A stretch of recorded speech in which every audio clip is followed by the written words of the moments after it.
আপনি যদি কারো প্রতি হিংসা করেন তাহলে কি হবে? আপনার ক্ষতি কি? আপনার যত নেক আমল ধ্বংস হয়ে যাবে।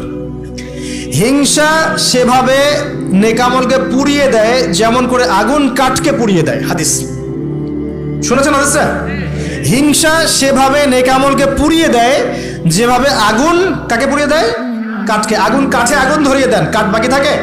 কয়লা ছাই হয়ে যাবে। ঠিক একইভাবে আমল নামার নেকি সব ছাই হয়ে যাবে।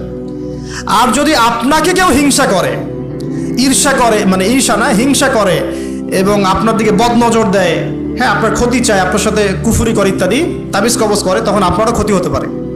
চোখ লাগলে, বদনজর হলে, তাবিজ কবজ, আপনার ক্ষতি হতে পারে। আর এই ক্ষতি থেকে আপনি বাঁচবেন কিভাবে? এটা তো আপনার হাতে নাই, তাই না? কেউ যদি আপনাকে ঈর্ষা হিংসা করে, এটা তো আপনার হাতে নাই, আছে? নাই। একটা উপায় হচ্ছে মানুষের থেকে নিজেকে যত পারেন আড়াল করার চেষ্টা করেন। এই যে বারবার বলি না, এত শোডাউনের দরকার নাই, ফেসবুকের দরকার নাই, অনলাইনের এই যে ছবি টবি দরকার নেই, এমনি এমনি বলি না। আমরা চাই যে মানুষ থেকে যতটা পারি আড়াল হতে, যতটা সম্ভব। কারণ এখন তো এর চেয়ে বেশি কিছু পাচ্ছি না, এতে ক্ষতি আছে, মানুষের চোখ লাগে। এখন আপনি বাঁচবেন কিভাবে? প্রতিদিন সূরা ফালাক, সূরা নাস, ইখলাস সকাল সন্ধ্যা 3 বেলা করে, সকাল সন্ধ্যা 3 বার করে সূরা ফালাক, সূরা নাস, সূরা ইখলাস। প্রত্যেক নামাজের পর আয়াতুল কুরসি, ঘুমানোর আগে আয়াতুল কুরসি, সূরা বাকারার শেষের আয়াত, সূরা মুলক। এই যে কোরআনিক চিকিৎসাগুলো আপনি যদি গ্রহণ করেন, ইনশাআল্লাহ তাআলা আপনি চোখ লাগা থেকে বাঁচবেন। ইনশাআল্লাহ ইনশাআল্লাহ আপনি বদনজর থেকে বাঁচবেন, হিংসার কুপ্রভাব থেকে বাঁচবেন ইনশাআল্লাহ। তো এগুলো কিন্তু হেলা কথা বলছি না, এটা এত মারাত্মক। নবী সাল্লাল্লাহু আলাইহি ওয়াসাল্লাম বলেছেন যে চোখ লাগা বদনজরগুলো এত মারাত্মক যে একটা জীবন্ত উটকে রান্নার পাত্রে নিয়ে আসতে পারে। এত ডেঞ্জারাস, এত ডেঞ্জারাস।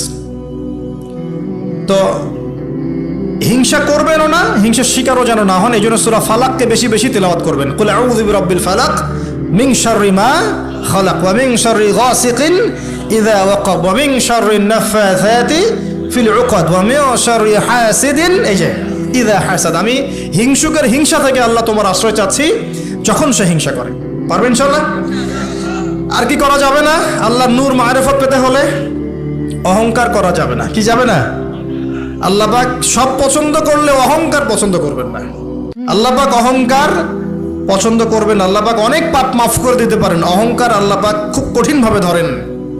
আল্লাহ পাক খুব কঠিন ভাবে অহংকারীকে আল্লাহ পাক কখনোই পৃথিবীতে টিকতে দেন নাই। অহংকার আল্লাহ পাকের চাদর, এটা ধরে কেউ টান দিতে পারে না। তো মনের মধ্যে যদি অহংকার থাকে, কোশ্চিন কালেও ডিগ্রি সার্টিফিকেট অর্জন করেও আল্লাহর নূর পাওয়া যাবে। আপনি খিদির হতে পারবেন না, সিচুয়েশন বুঝতেও পারবেন না, সলিউশনও বের করতে পারবেন না। একজন সত্তার কথা বলে দেই, আমি আলোচনা গুটিয়ে নিচ্ছি আস্তে আস্তে ইনশাল্লাহ। একজন সত্তার কথা বলি, ইবলিস নাম আছে, মনে আছে? ইবলিস, সে কি আল্লাহর একজন আবেদ ছিল না? ইবাদত করে নাই? তার জ্ঞান ছিল না? প্রচন্ড জ্ঞানী ছিল, আল্লাহ পাকের প্রচুর ইবাদত করেছে। কেন জাহান্নামী হলো? কি কারণে জাহান্নামী হলো? দেখেন, সে আল্লাহ পাকের আদেশকে লঙ্ঘন করেছে, সেজদা করে নাই। এই তো আদম আলাইহিস সালামও তো গাছের কাছে চলে গিয়েছেন। তাহলে আদম আলাইহিস সালামও তো গাছের কাছে গিয়েছেন, আল্লাহ পাকের হুকুমটা লঙ্ঘন হয়ে গেল না? ইবলিসও তো লঙ্ঘন করেছে। তাহলে উভয়ের মাঝে কি পার্থক্য? পার্থক্যটা হচ্ছে আদম আলাইহিস সালাম ভুল করে তওবা করে ফিরে এসেছেন, অহংকার করেন নাই, করেছেন? পক্ষান্তরে ইবলিস ভুল করেও তার উপর অটল থেকেছে। সে বলেছে খলাকতানি মিন নার ওয়া খলাকতাহু মিন তিন। আল্লাহ, আপনি যে আমাকে বলছেন আদমকে সিজদা করতে, আপনি ভুল, আমি সঠিক। নাউজুবিল্লাহ। এই যে আবা ওয়াস্তাকবার, সে উদ্ধত হলো এবং অহংকার প্রদর্শন করলো। এই একটা কারণেই আল্লাহ পাক কি করেছেন? তাকে চিরস্থায়ী জাহান্নামে দিয়েছেন। কথা কি বুঝতে পারছেন? অতএব অহংকার থাকলে আল্লাহর নূর পাওয়া যাবে না। ইবলিসের ইবাদত ছিল, টিকতে পারে নাই। ওর কিন্তু ইলম ছিল, টিকতে পারে নাই। আল্লাহ বোঝার তৌফিক দান করুন। আর অহংকার মানে এই নয় যে আপনি ভালো জামা পরেছেন, ভালো একটা সুন্দর বাড়ি করেছেন, আপনার জুতাটা সুন্দর, আপনার মানে কিছু জমি জমা আছে, হ্যাঁ, আপনার চলাফেরা, আপনি শৌখিনতা পছন্দ করেন, এটার নাম অহংকার নয়। অহংকার কি? অহংকার হচ্ছে মাতারুন নাস, মাতারুল হাক্কি ওয়া গামতুন নাস। সত্য যেটা, আল্লাহর পক্ষ থেকে সত্য বিধানটাকে অস্বীকার করা এবং মানুষকে তুচ্ছ তাচ্ছিল্য করা, এই হলো অহংকার। মনে থাকবে? অহংকার কি? সত্যকে প্রত্যাখ্যান করা এবং মানুষকে কি করা? তুচ্ছ তাচ্ছিল্য করা। একজন মুমিন ভাইয়ের খারাপ হওয়ার জন্য এতটুকু যথেষ্ট যে সে আরেকজন মুমিন ভাইকে তুচ্ছ তাচ্ছিল্য করছে। এখন এই সোশ্যাল মিডিয়াতে এটা হয় না? সোশ্যাল মিডিয়া মানেই হচ্ছে যাকে পাও ধুয়ে দাও একদম, মানে এর মধ্য দিয়ে দিনের কি যে খেদমত করতেছে আল্লাহ ভালো জানে। অথচ আপনি তারে বসায় দেন এসব চেয়ারে, দেখেন কয়টা লাইন বলতে পারে এখানে বসে, দুটা হাদিস মুখস্থ করতে দেন, 40টা আয়াত মুখস্থ করতে দেন, দিনের জন্য একটা বই লিখতে দেন। মানে এখন দেখবেন এমন একটা যুগ চলছে, যারা কাজ করে ওরা বেশি সমালোচনার শিকার হয়, যে কাজ করে না ওর কোনো সমালোচনাই নাই। অন্তরটা পবিত্র হবে ইনশাআল্লাহ আজ্জা ওয়া জাল। হিংসা করা যাবে না, আল্লাহ নূর পেতে হলে অহংকার করা যাবে না। 3 নাম্বার একটা জিনিস বলে দেয়, কি করা যাবে না, কাউকে অপবাদ দেওয়া যাবে না। কাউকে কোনো মিথ্যা অপবাদ দিলে অন্যের হকে আপনি দায়গ্রস্ত হয়ে যাবেন, তখন অন্যের হকের দায়গ্রস্ততা পূরণ করতে আল্লাহর কাছে আপনাকে কঠিন বিচারের সম্মুখীন হতে হবে। অন্যের উপর অপবাদ দিলে, অন্যের নামে গীবত করলে এবং সমালোচনার অপসংস্কৃতির চর্চা করতে থাকলে আল্লাহর নূর পাওয়া যাবে না। 4 নাম্বার কি, 4 নাম্বার পরশ্রী কাতরতা। অন্যের সুখ দেখে, উন্নতি দেখে, অগ্রগতি দেখে আপনার সহ্য হয় না, চলে, ঠিক আছে। এইরকম মিন মাইন্ডেড মানে ছোট লোকের মনোভাব থাকলে কোশ্চিন কালে আল্লাহ নূর কলবে আসবে না। আর 5 নাম্বারটা হচ্ছে মানুষের প্রতি দয়ালু হতে হবে। কি হতে হবে, দয়ালু। দয়ালু মানে কি, যে সবাইকে আগে নিজের ভাই মনে করতে হবে। একজন ব্যক্তি পলিটিশিয়ান হোক, মিলিটারি সেক্টরে থাকুক, পুলিশ হোক, বিজিবি হোক, আনসার হোক, সাধারণ মানুষ হোক, যুবক যুবতী, কিশোর কিশোরী যেই হোক, এদেশের সবাই আমার আপন ভাইয়ের মতো, সবাই আমাদের ভাই, সবাই মুসলিম ভাই।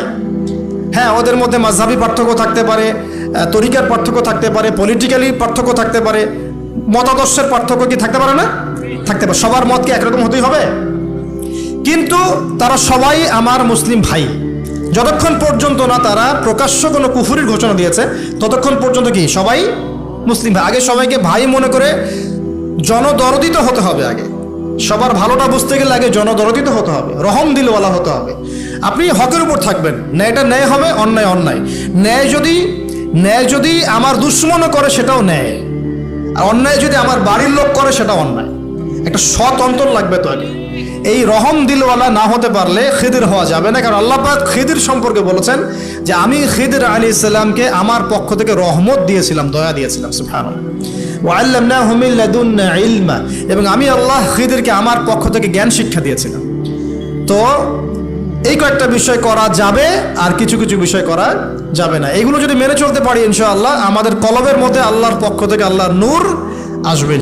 সেটা হলো কোরআন একটা সূরা আছে, সূরার নামই হচ্ছে সূরা নূর। কি নাম? এই সূরার উপর যদি আপনি আমি আমল করতে পারি ইনশাআল্লাহ তাআলা আল্লাহর নূর এবং মারিফত পাওয়া যাবে। কেন পেতে হবে এগুলো? কারণ এগুলো পেলে আমরা সেটা দেখবো যা সবাই দেখতে পারবে না, আমরা সেটা শুনবো সবাই সেটা শুনবে না, আপনি সেটা উপলব্ধি করবেন সবাই সেটা উপলব্ধি করতে পারবে না। বাহ্যিকভাবে সবাই একটা কিছু বুঝবে, কিন্তু আপনি রিয়েলিটি বুঝতে পারবেন যে আসলে বাস্তবটা কি হচ্ছে। এবং বাস্তবতা বুঝতে পারলে পরেই আমরা ইনশাআল্লাহ তাআলা ওই ফিতনাগুলো চিহ্নিত করতে পারবো, সেখান থেকে বাঁচার পথ খুঁজতে পারবো ইনশাআল্লাহ।